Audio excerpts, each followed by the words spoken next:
encore sa place quand même dans la distillerie parce qu'on a besoin de sentir ce qu'il y a, ce qui sort et puis ce qui sera chez les consommateurs plus tard.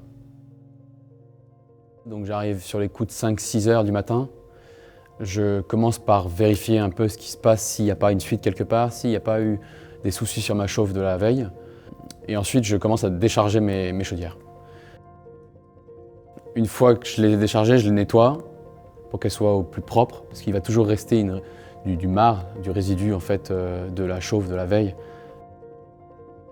Quand je charge le matin ou le soir, donc il y a 2 charges, on fait une charge grossièrement à 6 heures et une à 18 heures. Je charge du vin et des secondes. Le vin qui est dans les cuves, en fait, qui a été vinifié auparavant, il y a 2 mois de ça. Grâce à cette chauffe, donc le vin, des secondes et parfois des lits, ça dépend des maisons de cognac, ce qu'elles souhaitent. Ça va nous donner en fait du brouillis à la fin de ces 3 chauffes.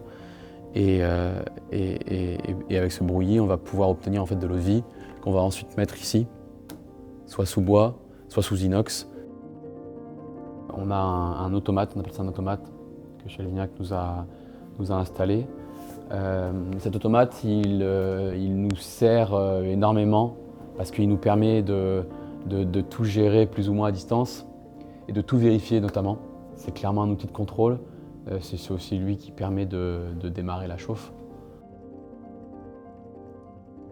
Toutes les étapes sont les étapes finales de la viticulture parce que les vendanges, comme tu l'as vu, c'est l'étape finale aussi de toute une année de boulot dans les vignes.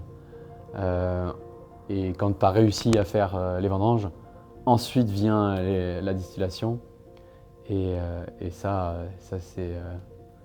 c'est vrai que c'est la meilleure période parce que c'est là où tu crées ce que tu as pu entretenir toute l'année. Et pendant des années avant.